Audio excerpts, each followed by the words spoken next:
Sir అందరికీ నమస్కారం అండి. మన రాష్ట్ర ముఖ్యమంత్రి గౌరవనీయ వైఎస్ జగన్మోహన్ రెడ్డి గారు 2019 మార్చి 14 అర్ధరాత్రి దాటిన తర్వాత 15వ తారీఖు వేకువజామున ఆయన పినతండ్రి వైఎస్ వివేకానందరెడ్డి గారు, అంటే రాజశేఖర రెడ్డి గారు వీరి నాన్న ముఖ్యమంత్రి గారి తండ్రి, ఆయన తమ్ముడు వైఎస్ వివేకానందరెడ్డి ఘోరంగా హత్య చేయబడినాడు. పులివెందల్లో ఆయన ఇంట్లో గొడ్డలతో నరకబడినాడు ఆయన ఇంట్లో.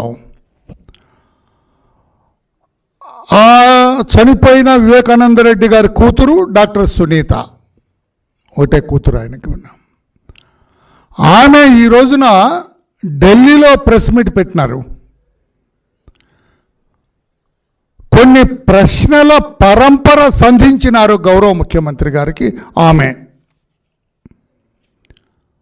కొన్ని ప్రశ్నలు ఈయనకు డైరెక్ట్గా ఈయన అడిగారు. ఆ ప్రశ్నలకి జగన్మోహన్ రెడ్డి గారు సమాధానం చెప్పకుండా తప్పుకునే అవకాశం లేదు.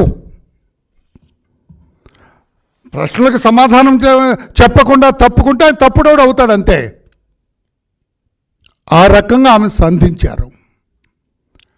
మేము ప్రతిపక్షంగా దీని మీద చెల్లెలు అడిగింది, అన్న సమాధానం చెబుతాడు అన్నట్లు ఊరుకున్నాము. ఈ మధ్యలో కేతిగాడు ఒకడు అంటాడు. కేతిగాడు ఇదివరకు నాటకాల పాతకాలం వాళ్ళకి తెలుసు. కేతిగాడు అని సజ్జల రామకృష్ణారెడ్డి గారు, ఆయన వచ్చి ఇది చంద్రబాబు గారి కుట్ర, మాకేం సంబంధం, చంద్రబాబు గారు పంపించారామని అన్నట్లుగా మాట్లాడుతున్నాం. అందుకు నేను వచ్చాను ఈ రోజున.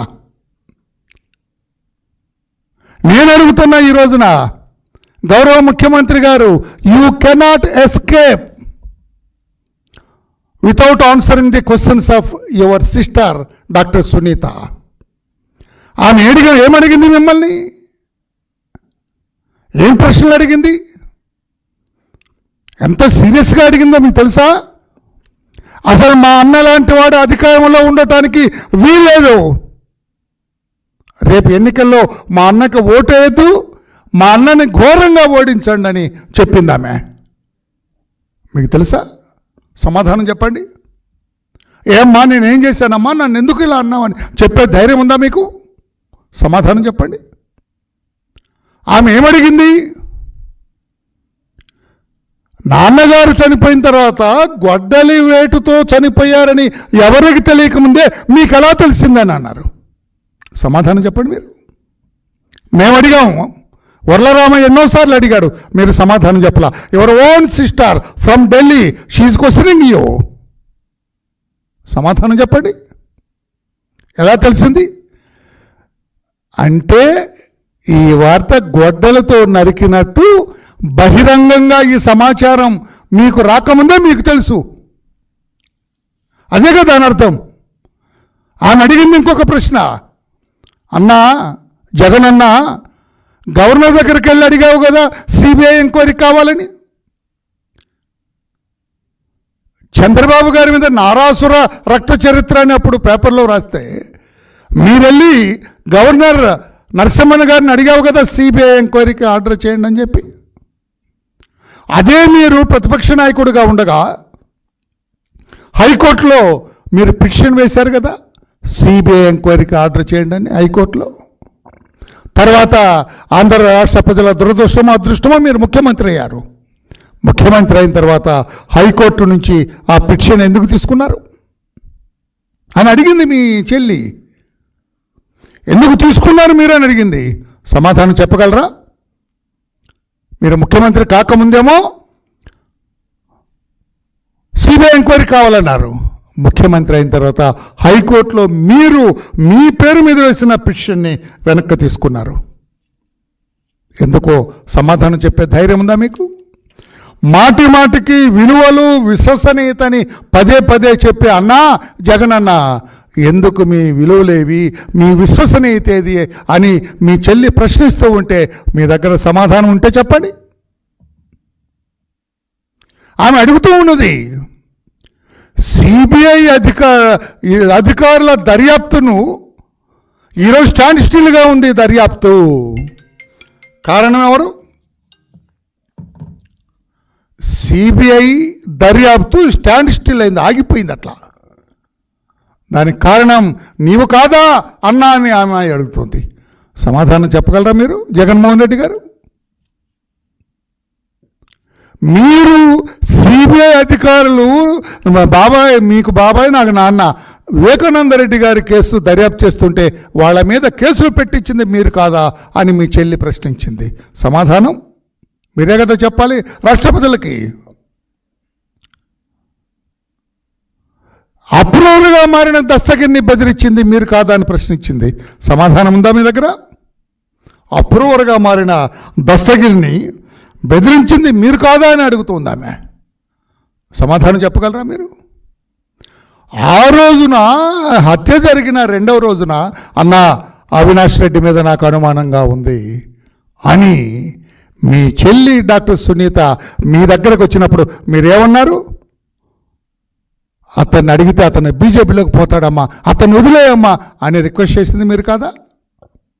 అంటే అప్పటికే మీకు తెలుసు that he was the accused, అతను నేరస్తున్న సంగతి మీకు తెలుసు.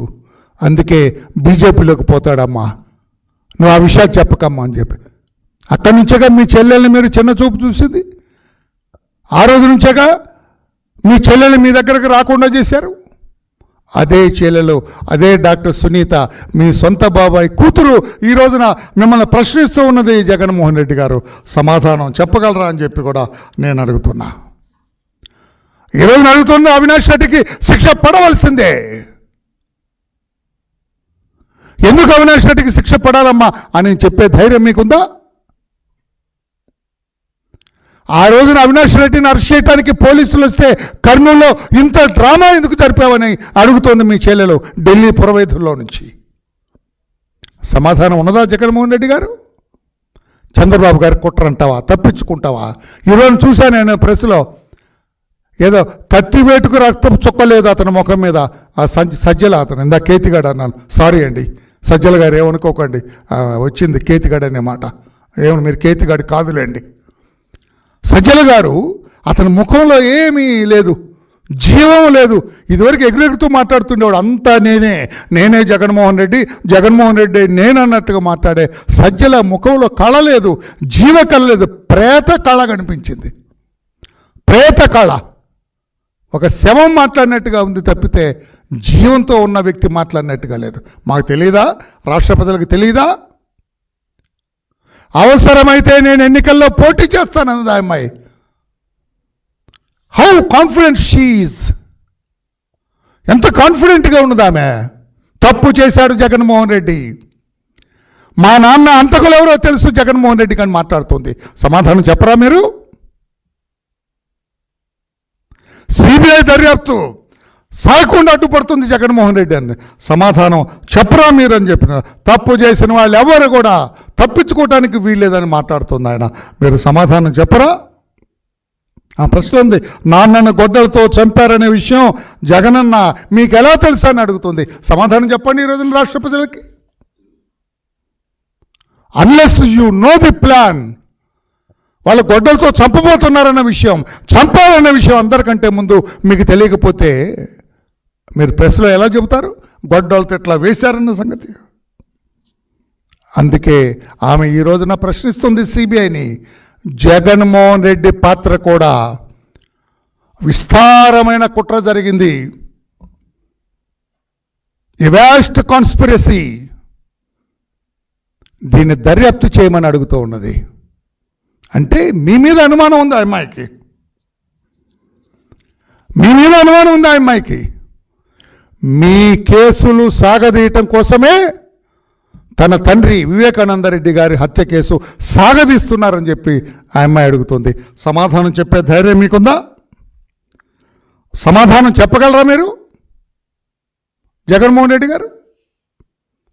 మీ కేసులు 11 కేసులు CBI, 5 cases by enforcement directorate. ఆ కేసుల నుంచి బయటపడటానికి, ఆ కేసులు సాగతీత కోసం తన తండ్రి వివేకానంద రెడ్డి గారి కేసు మీరు సాగదీస్తున్నారని చెప్పి ఆ అమ్మాయి అడుగుతోంది. సమాధానం చెప్పే ధైర్యం మీకుందా? నైతిక విలువలు మీకున్నాయా జగన్మోహన్ రెడ్డి గారు? మీకే నైతిక విలువలు ఉంటే ఈ రోజున ఢిల్లీలో నీ చెల్లెలు డాక్టర్ సునీత గారు చనిపోయిన మీ బాబాయ్ కూతురామె, హత్య గావించబడిన బాబాయ్ కూతురామె, ఆమె అడిగిన ప్రశ్నలకు నైతిక విలువలు మీకుంటే ముఖ్యమంత్రిగా కొనసాగే నైతికత మీకుందా ముఖ్యమంత్రి గారు? ఇక నేను అంతకంటే డైరెక్ట్గా అడగను. నేను మాట్లాడే మాటలోనే శ్లేష ఉంటుంది, అది మీరు అర్థం చేసుకోవాలా. పక్కన ఉన్న వాళ్ళని ఎవరినైనా అడగాల మీరు, ఏంటి వరలరామయ్య ఇలా అంటున్నాడు.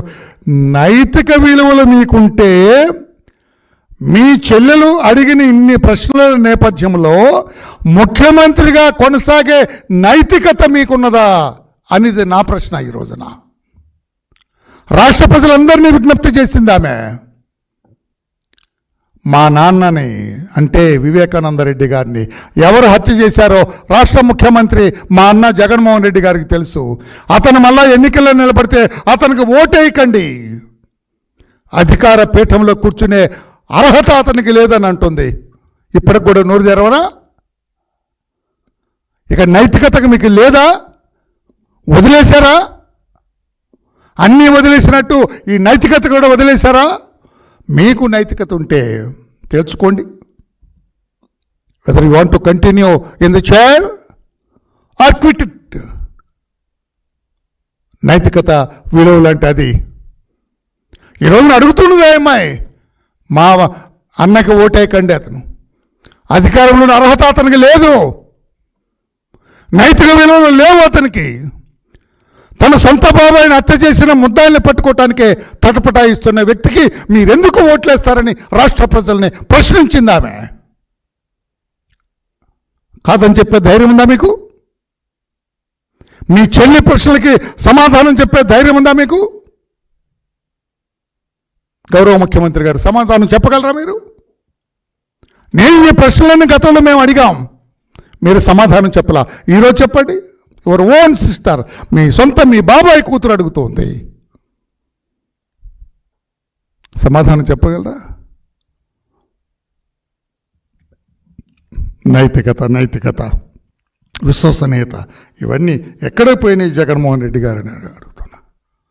ఏమి సమాధానం చెబుతారు జగన్మోహన్ రెడ్డి గారని అడుగుతున్నా. మీ దగ్గర సమాధానం ఉన్నదా అని చెప్పి నేను అడుగుతున్నా. అంటే మీ అధికారాన్ని నిలబెట్టుకోవటం కోసం ఎంతకైనా దిగజారుతారా? ఈరోజు డైరెక్ట్గా అడుగుతుందండి మీ చెల్లెలు. రాబోయే ఎన్నికల్లో మా అన్నకు ఓటేయకండి, ఓటు వేయవద్దని నేను ప్రజలకు విజ్ఞప్తి చేస్తూ ఉన్నా. ఎంతకంటే ఏం కావాలండి? రాష్ట్ర ప్రజలారా, మీ అందరికి కూడా నేను విజ్ఞప్తి చేస్తూ ఉన్నా. ప్రజాస్వామ్యం పరిడి వెళ్ళాలని కోరుకునే వ్యక్తుల్లో ఒకటిగా మీరందరూ కూడా ఆలోచన చేయాలా. ఈ రోజున డాక్టర్ సునీత ఢిల్లీ నుంచి మాట్లాడిన ఈ ప్రెస్ మీట్ని తేలిగ్గా రాష్ట్ర ప్రజలు తీసుకోవద్దని చెప్పి కూడా మీ అందరికీ నేను విజ్ఞప్తి చేస్తున్నా. ఇంకా చాలా ప్రశ్నలు ఉన్నాయి మాకు. ఎందుకు రామ్ సింగ్ మీద వెంటాడుతున్నారు? ఎందుకు అతను అప్రూవర్గా మారిన అతని మీద మీరు దస్తగిరి మీద మీరు ఇబ్బంది పెడుతున్నారు? సిబిఐ ఆంధ్రప్రదేశ్ రాష్ట్రంలో అడుగుపెట్టడానికి ఎందుకు భయపడింది? ఈ కేసు దర్యాప్తు చేయడానికి వాళ్ళకి ఎందుకు ఇన్ని ఆటంకాలు సృష్టిస్తూ ఉన్నారు? అంటే అసలు హంతకులు బయటకు రావటం, అసలు హంతకులు చట్టానికి చిక్కటం ముఖ్యమంత్రి గారికి ఇష్టం లేదు. అందుకే ఈ రోజున డాక్టర్ సునీత గారు ఒక మంచి విస్తారమైన కుట్ర ఉన్నది, ఈ విస్తారమైన కుట్రను ఛేదించాలి అన్న జగన్మోహన్ రెడ్డి గారి మీద కూడా నాకు అనుమానం ఉన్నది. ఆ రోజున 5 గంటలకే, తెల్లవారుజామున 5 గంటలకే, మీ స్టేట్మెంట్ ఏది, తెల్లవారుజామున 5 గంటలకే the then chief secretary Ajay Kallam గారు చెప్పారు. ఫోన్ వచ్చింది, పైకి వెళ్ళాడు, కిందకు వచ్చాడు, my uncle was no more అని చెప్పాడంట. మా బాబాయ్ లేరు, మా బాబాయ్ చనిపోయారు, హత్య గావించబడ్డాడు చెప్పాడు అని వాళ్ళ మీటింగ్ కంటిన్యూ చేశారు. ఎవరైనా చేస్తారా? సొంత బాబాయ్ హత్య గావించబడితే వచ్చి ఆ వార్త అందరికి చెప్పి సిరికిని చెప్పడం అన్నట్టుగా లేచి పరిగెత్తుతారండి. ఇవన్నీ చేయకుండా చేశారు. అందుకే నేను అడుగుతున్నా, చంద్రబాబు గారికి దీనికి మాకు అసలు ఏమి సంబంధం లేదు. డాక్టర్ సునీత గారు ఆమె సొంతంగా ప్లాన్ చేసుకొని ఆమె పెట్టారు. ఆమె ప్రశ్నలకే సమాధానం చెప్పమని ఇప్పుడు నేను అడుగుతున్నా. మా చంద్రబాబు గారు మా నాయకుడి పేరు ప్రస్తావించారు కనుక నేను వచ్చి అడుగుతున్నా. నేను మీ సజ్జలతో చెప్పించారు కనుక ఇది చంద్రబాబు గారికి కుట్రని. చంద్రబాబు గారిని బదనాం చేయాలని ట్రై చేసావుగా. నారాసుర రక్త చరిత్ర ఆ చరిత్ర ఇచ్చాను మొహం మీద ఉమ్మేసేటప్పటికి సాక్షి టీవీ ఛానల్ వెనక్కి పరిగెత్తారు. అబ్బాయి లేదులేని వెనక్కిపోయారు. ఇంకా ఏంటి మీరు చేశారని ఆ అమ్మాయి అంటుంటే, అన్నా నువ్వు తెలుసా ముద్దాయిలని అంటుంటే, అన్నా నువ్వే సిబిఐకి అడ్డుపడుతున్నావు అని అంటుంటే, అన్నా సిబిఐ ఎంక్వైరీ కావాలని హైకోర్టులో వేసి వెనక్కి తీసుకుంది నువ్వేనా అంటుంటే, గవర్నర్ అడిగింది నువ్వే కదా అన్న. ఇప్పుడు ఎందుకన్నా మన బాబాయి, మీ బాబాయి నా తండ్రి ఆ హత్య కేసుని ఎందుకన్నా ఇట్లా నీరు గారుస్తున్నావు అని అడుగుతూ ఉంటే చంద్రబాబు గారి పేరు చెప్పటం సమంజసమా అని చెప్పి నేను అడుగుతున్నా. అందుకే ఏతావాత రాష్ట్ర ప్రజలారా గమనించండి, మన ముఖ్యమంత్రి గారికి నైతిక విలువలు ఏమాత్రము లేవు. తన సొంత బాబాయి హత్య చేస్తేనే ముద్దాయిల్ని పట్టుకోవటంలో ఘోరంగా విఫలమైన వ్యక్తి, సిబిఐకి ఏమాత్రం సహకరించని వ్యక్తి. వివేకానందరెడ్డి గారి హత్య చేసిన ముద్దాయిలు అరెస్టు కావటం, చట్టానికి చిక్కటం ముఖ్యమంత్రి జగన్మోహన్ రెడ్డి గారికి ఏమాత్రం ఇష్టం లేదు. అందుకే చివరగా అడుగుతున్నా, నేను అడిగిన ప్రశ్నలో సోదరి డాక్టర్ సునీత అడిగిన ప్రశ్నలకి సమాధానం మీరు చెప్పండి. మీకేమైనా నైతిక విలువలు ఉంటే అని చెప్పి కూడా జగన్మోహన్ రెడ్డి గారికి నేను తెలియజేస్తాను. ఇంకా చాలా ప్రశ్నలు ఉన్నాయి. ఇవన్నీ నేను గతంలో అడిగాము, ఇప్పుడు కూడా అడుగుతాం. ఇప్పుడు వదిలేదు లేదు మిమ్మల్ని. ఎప్పుడైతే మీ చెల్లెలు మీరు అధికారంలో ఉండే అర్హత లేదు, మీకు ఓటు వేయొద్దని రాష్ట్ర ప్రజలకు విజ్ఞప్తి చేసిందో, ఇక మీరు ఉండటానికి వీలేదుగా. లాస్ట్ ఛాన్స్ కూడా అయిపోయింది మీకు. అసలు ప్రజా జీవితంలో ఉండే అర్హత లేదు మీకు. ఇంపార్టెంట్ మాట పాత్రికేయ, ప్రజా జీవితంలో ఉండే అర్హత లేదు మీకు. మీ మీ కుటుంబ సభ్యురాలు చెబుతుంది మా అన్నకు ప్రజా జీవితంలో ఉండే అర్హత లేదు, ఓటేయకండి మా అన్నకని చెబుతున్న నేపథ్యంలో ఏమాత్రం నైతిక విలువలు ఉన్నా ఆలోచించుకోండి. నైతికతతో వ్యవహరించడానికి ప్రయత్నం చేయమని నేను తెలియచేస్తున్న జగన్మోహన్ రెడ్డి మన రాష్ట్ర ముఖ్యమంత్రి వర్యులకి. నేనొక నిజం, జరిగే యథార్థాల అగ్ని పర్వతం, జననం మరణం మధ్య జరిగే నాటకానికి నేనే సాక్షిని. సగటు మానవుని గొంతుక నేను. మీ అందరి కోసం ప్రతి గడియ పనిచేస్తూ గళం వినిపించే G9 న్యూస్.